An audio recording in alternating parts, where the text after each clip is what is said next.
All right, hello and welcome to this training. As you can see from the title, what we're going to be covering today is the discipline matrix. And as you can see from the overview, what we're going to be talking about more specifically is first, unbreakable will, delayed gratification, consistency mechanics, systems and controls, the review, and your action items for the day or the next few days. Now, before we begin, if you like these kinds of videos, make sure to hit the subscribe button. If you want to work with me personally, make sure to hit the second link in the description and book a call. And if you want this training along with this document, make sure to join the free community from the first link in the description.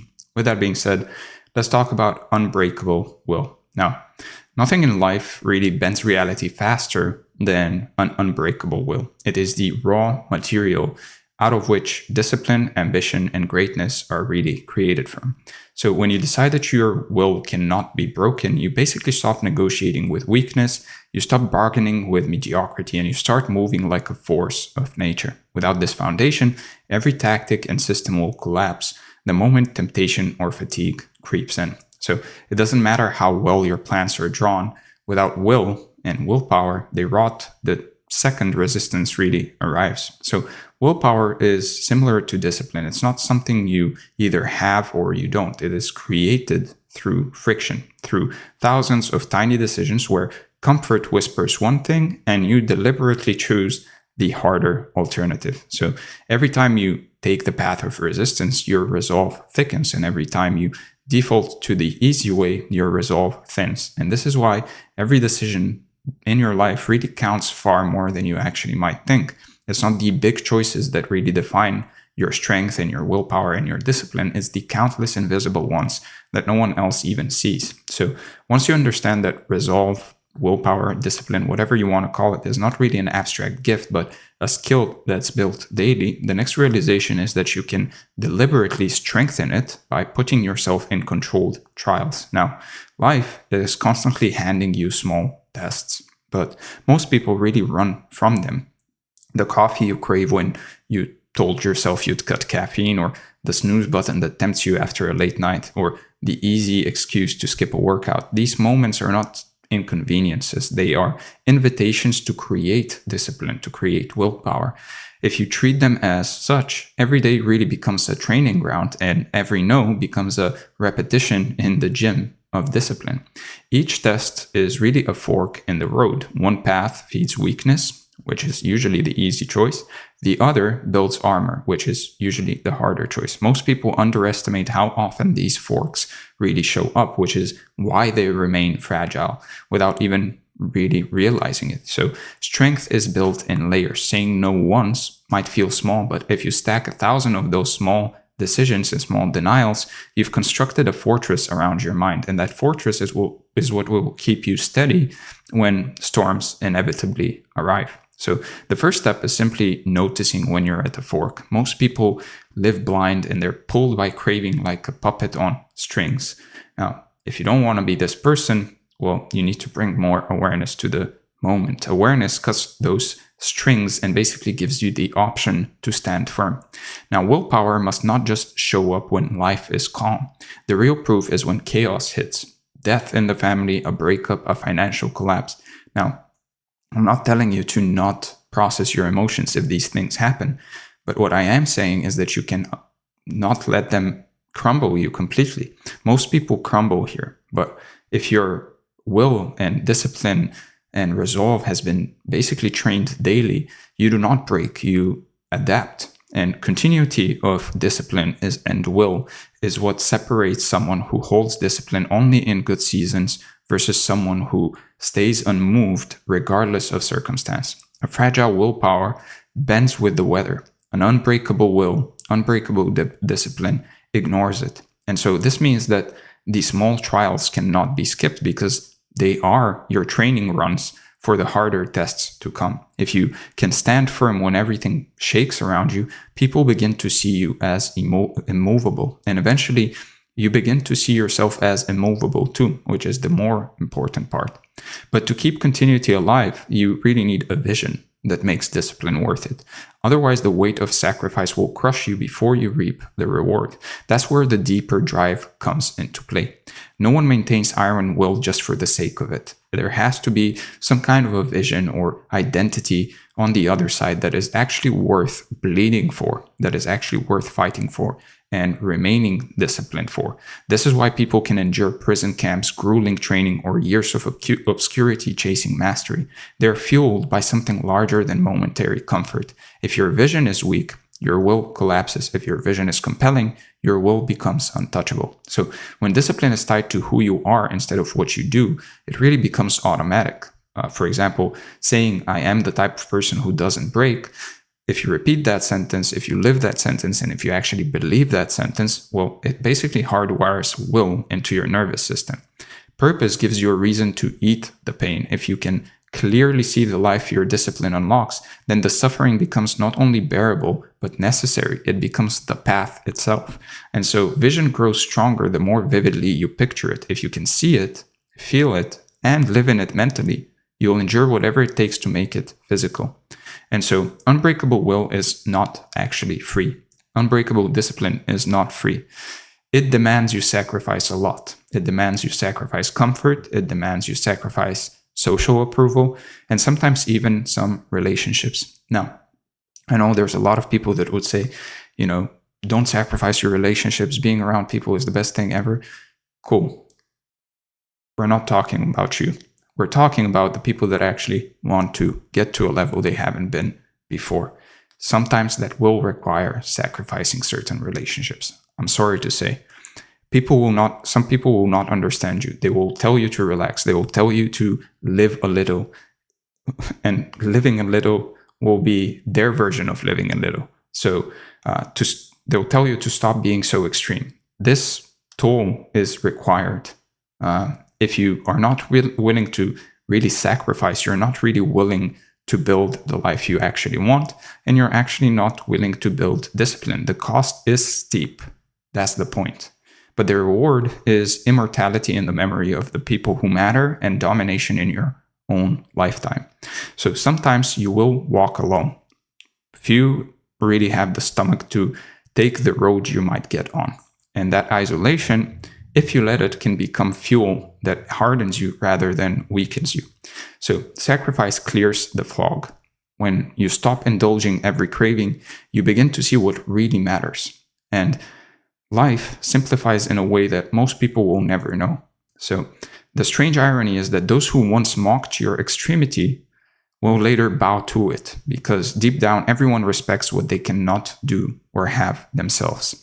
And so as you start living in this clarity, you realize that willpower alone will not be enough. It has to be reinforced with the ability to push gratification further and further into the future until what you're chasing is worth more than anything you could have right now. That's the next level of power. So let's talk about delayed gratification. Now, at the core of every extraordinary life lies the ability to delay gratification. This single trait has been proven again and again to predict long-term success better than intelligence, talent, or luck. If you can consistently resist what feels good right now, what feels good in the moment, for the sake of what feels greater down the line and what will be greater down the line, you separate yourself from the majority of people who basically live and die as slaves to today, as slaves to impulse. Delayed gratification is what transforms raw willpower into leverage that compounds over years. Long-term thinking is one of the best traits you can actually acquire. The difficult truth is that most people are addicted to immediacy. They crave quick hits of dopamine, quick wins, quick validation, quick comfort, quick everything. But anything worth having, like strength, wealth, love, mastery, all of them and more, take time. Patience isn't passive. It's an active decision to hold your ground while the reward is still invisible. When you cultivate patience, you learn to enjoy the grind for its own sake instead of clinging to the finish line. And yet, patience without structure collapses into procrastination. That's why this principle must be sharpened into systems that actually train you to wait. So, delayed gratification can be built like a muscle. Small acts of resistance right now stack into greater control over time. You don't need to start with some grand, big gestures like fasting for days or working in silence for months. You begin with simple training exercises that basically stretch your tolerance for waiting. For example, with food, you can skip dessert even when it's right in front of you, or resist the urge to snack late at night, or basically not eat the chocolate that you think you want to eat, or not eat that extra portion. Every meal basically becomes an arena to practice patience. When it comes to money, you can hold off on buying something you want until 30 days have passed. If you still want it after that, then fine. Most times, the desire will die on its own. With tech and technology in your phone, you can delay checking your phone notifications, for example, or leave messages unopened on purpose until you finish the work that matters. Technology is the perfect place to actually practice these things because in general, your phone, your computer, more so your phone, is engineered to really hijack your impulses and hijack your attention. Now, the real benefit of these exercises isn't just the act itself. It's the signal you send to your brain that you're actually in charge, not your cravings. Every time you delay gratification, you basically hardwire control into your nervous system. And eventually, you become the type of person who doesn't even need to fight impulses because they no longer carry weight against your identity.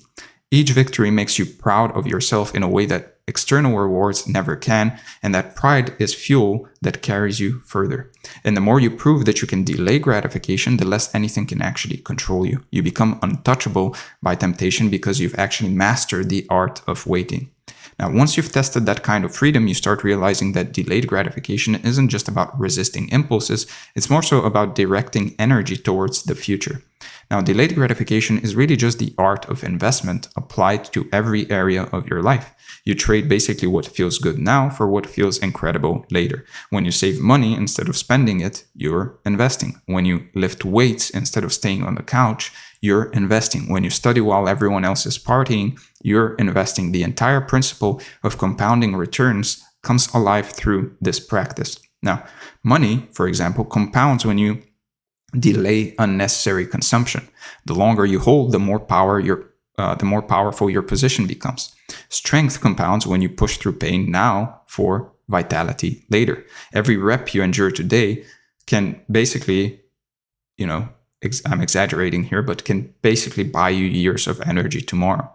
Now, trust compounds when you choose honesty and loyalty, even when shortcuts like being dishonest and lying might offer easier gains in the moment.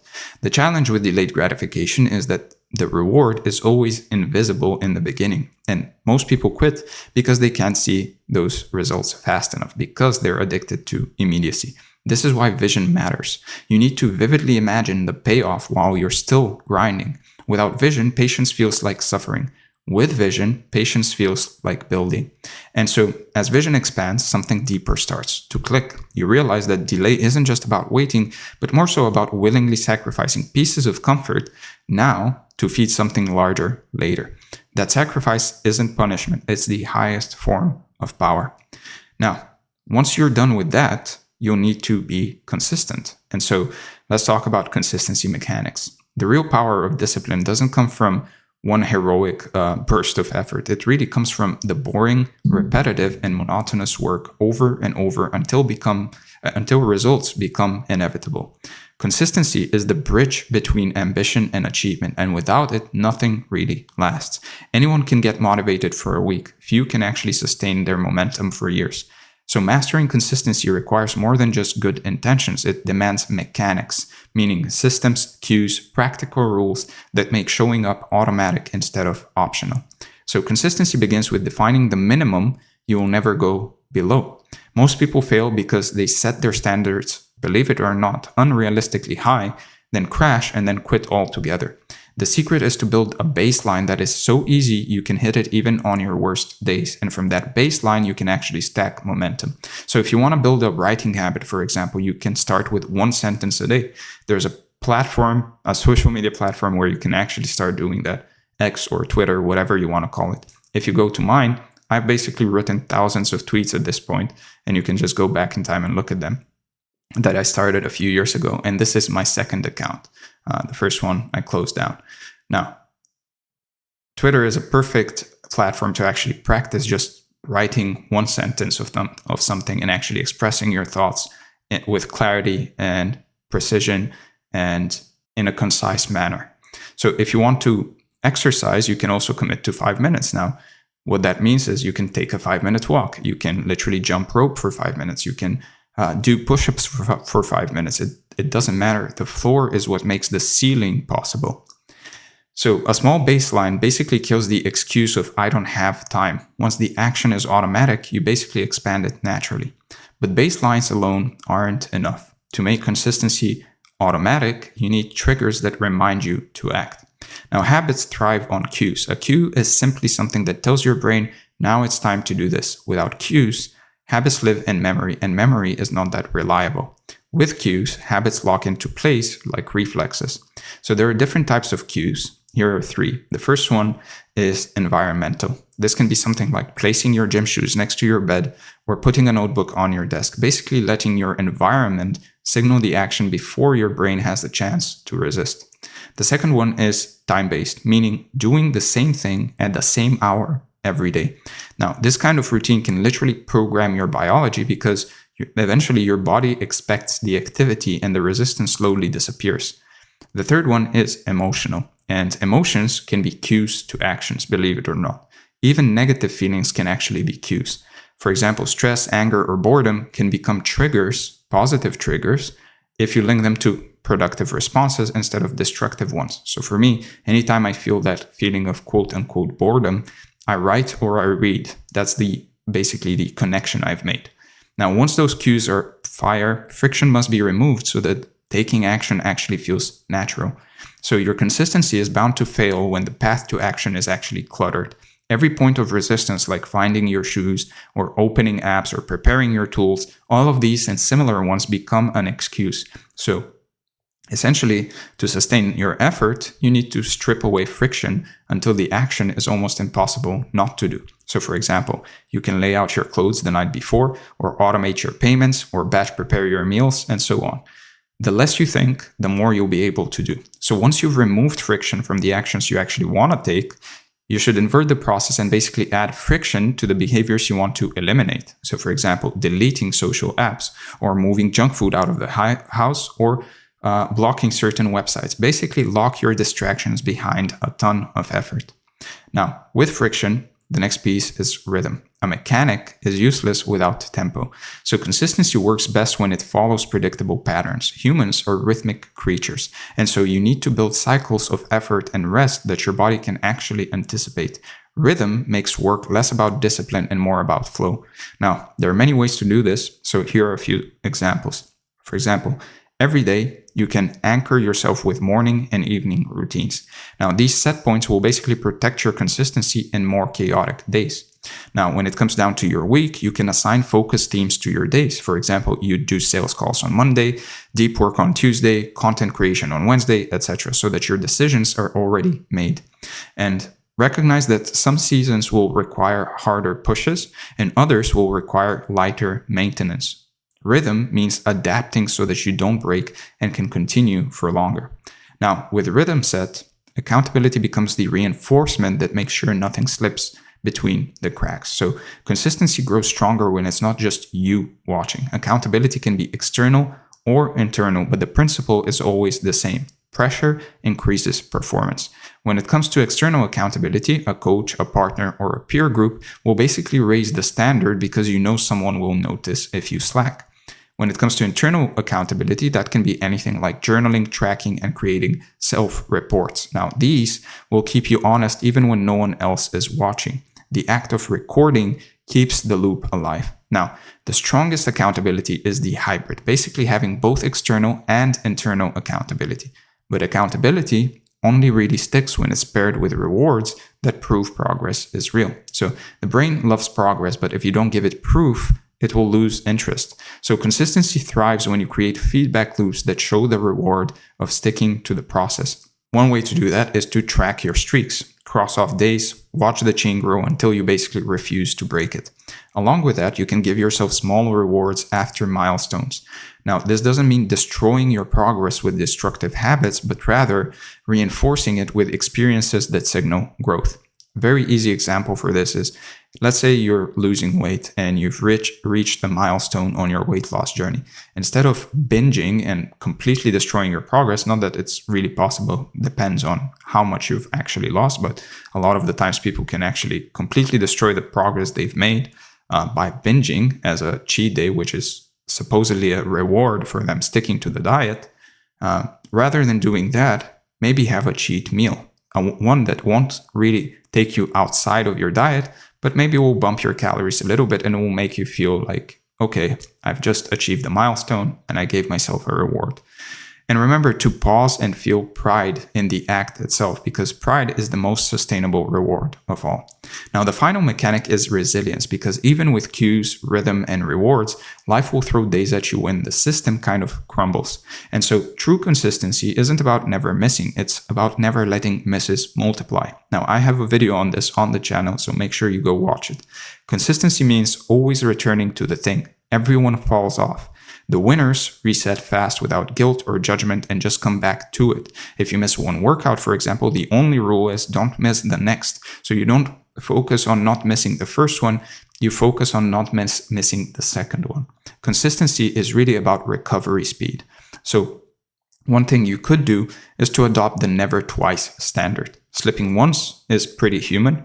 2 slips are the beginning of a new pattern. So train yourself to bounce back immediately, not after guilt, not after shaming yourself, but after the very next chance. Now, once these mechanics are installed, discipline stops being about force and really starts being about inevitability. And inevitability is what allows you to build bigger control systems that govern not just habits, but your entire life. So let's talk about systems and controls. Discipline eventually outgrows sheer willpower and even consistent habits.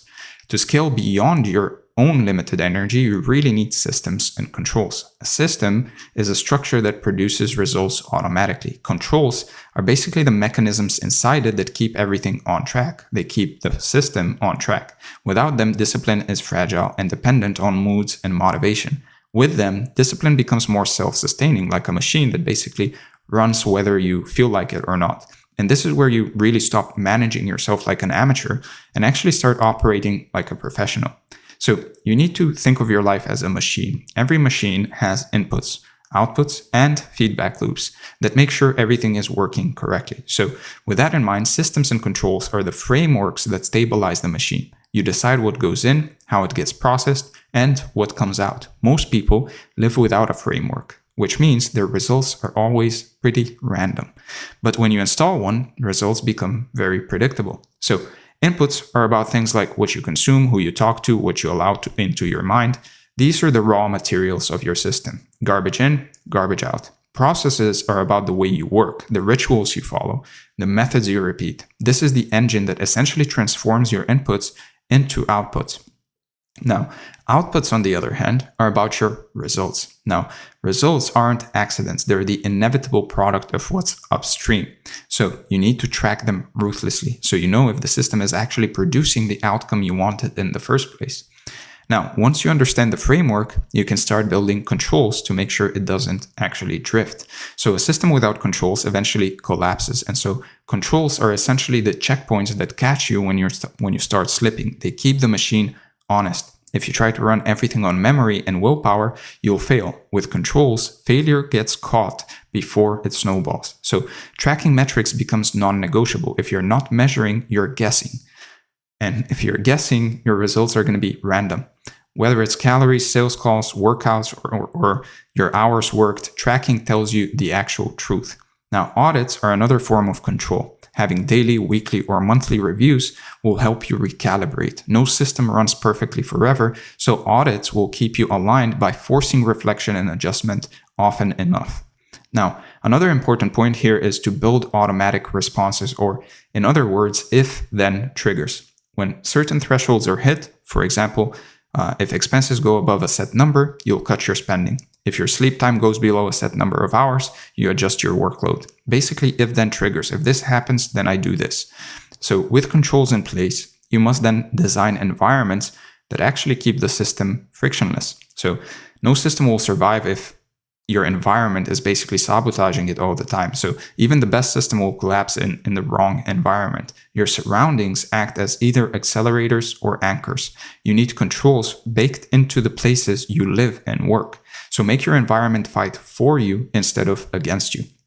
So one way to do that is organize your workspace so that focus is the default. Your main tools should be easily within reach, and distractions should be out of sight. Every detail is a lever. Now, when it comes down to your home environment, for example, it should reflect your priorities. So if you want to eat clean, fill the fridge with clean food. If you want to read more, put books within reach everywhere you actually relax. So it sounds like common sense, but a lot of the people miss this. So in your digital space, your phone and your apps need the same treatment. Disable notifications, delete distractions, and make your digital world reflect your discipline and your priorities. Now, your environment basically sets the stage, but rituals will keep the play running. So a system basically thrives on repeatable actions. Rituals are the glue that hold everything together. They're not only a reminder to take action, but they also reduce decision fatigue so that the system basically runs on autopilot. So in the morning, start with anchor rituals like hydration or planning or training or journaling. These habits will basically get your system in motion. In the middle of the day, you can build reset rituals like short walks or stretching or deep breathing, because these will prevent burnout and keep your focus sharp for a few more hours into the later part of the day.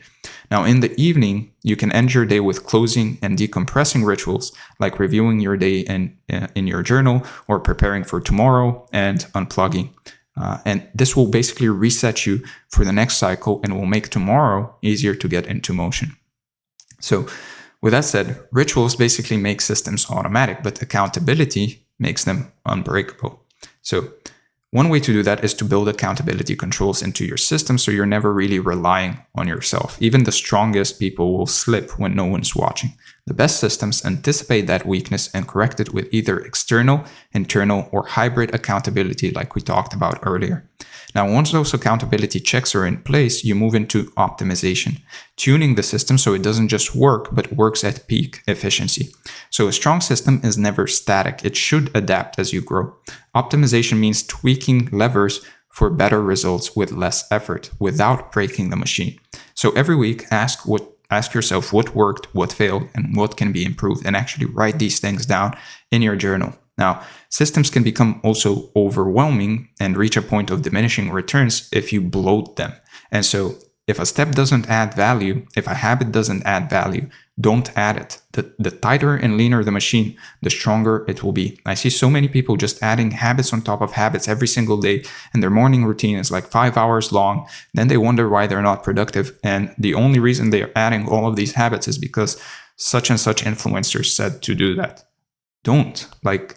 Actually think about what you value and what would be valuable for you at this stage of your life in this season, and just do that. Consistency is better than just adding a bunch of random habits glued together because people said so. Now, when you hit plateaus, try to upgrade your tools, strategies, or methods. For a system to become increasingly scalable, you need to be willing to evolve them. Now, when your system is optimized, the next step is integration, making sure every part of your life feeds the others instead of competing with them. So the best systems aren't siloed. Health, wealth, relationships, and personal growth, they all connect. When you design systems that reinforce each other, discipline stops feeling like juggling and starts feeling like momentum. So you can use habits in one area to basically fuel another. Now, it's pretty common sense, but training and eating clean will increase your energy. Now, if you have more energy, you'll have more energy to work on your business. From there, your business will probably be more successful, and your business success will then sharpen your confidence in other areas of your life, like relationships and so on. It becomes a self-improving cycle. So align your goals so that they support, not contradict each other. If your health goals clash with your work goals, for example, one will sabotage the other. Integration removes this conflict. So when systems are integrated, your life feels like one unified engine instead of fragmented pieces. Now, your body is the first one, or the first system that basically needs control, because everything else really depends on it. Without health controls, no amount of ambition can really survive. So you need to build systems that automate your energy regeneration, your recovery, and your physical growth so that you're not constantly guessing or negotiating with yourself. Now, when it comes to nutrition, for example, you can pre-decide your meals. Pick 3 to 5 staple options, for example, for breakfast, lunch, and dinner, if you eat breakfast and lunch, or if you eat lunch and dinner, and rotate them. Another thing you could do is automating your grocery delivery or blocking 1 day per week to actually prepare healthy meals ahead of time. The control here is removing the question, what should I eat? So you never slip into unhealthy choices. What you could also do is basically get a subscription for one of these healthy meal delivery services and just have your meals delivered. In the case of training, you can create a set program and stick with it for as long as possible. Don't chase novelty every week. It's also not the best way to grow if you're just changing your program every week. Now, if you're lifting, follow a proven progression. And if you're doing cardio, assign fixed days and distances. Now, the control is predictability. You don't decide to train, you execute on what's already scheduled. As for sleep, set your bedtimes and wake times to the same time every day and use environmental cues like dimming your lights, for example, or turning off your screens after a set hour, a cold room, etc. That way, recovery won't be left to chance. It's enforced by your controls. So for me personally, my lights have been set to turn off completely at a specific hour every evening. This creates a cue that basically tells me it's time to go to bed. They also change colors and dim at a specific hour so that they don't disturb my sleep later on. Similarly, you can set your lights to turn on automatically at your wake time. This removes the negotiation of actually getting up and makes the transition seamless because the lights are now on. You're now awake. You might as well get up. So once your body is controlled, your energy is stabilized, and your concentration is stronger, the same principles apply directly to your business or career. Money without systems bleeds away. It doesn't matter how much you make if you can't control where it goes. So systems for wealth are about capturing income, allocating it, and then protecting it. So when it comes to your business, you can set up automated systems to collect money. This includes sales pipelines, payment processors, and invoices. Now, this sounds common sense, and to the more advanced people out there, most of them already have this set up. But the idea here is to make money flow to you smoothly without any friction. You should also create clear rules for when and how you actually follow up with clients. When the system handles this for you, there's no room for hesitation or second guessing. Now, as for expenses, create spending limits for different categories in your life and decide on fixed percentages for essentials like living costs, as well as investing, saving, or other spending. The idea is to set up automatic distribution so that money gets allocated to these categories before you even see it. This way, you're not really tempted to spend what should be saved or invested. And make sure you use some kind of dashboard or spreadsheet to monitor your revenue, profit, expenses, and savings every week, or just your income and expenses. The numbers will tell you the truth about your financial situation. And when you track consistently, you're going to be forced to basically confront reality, which means you'll catch any problems before they actually spiral out of control.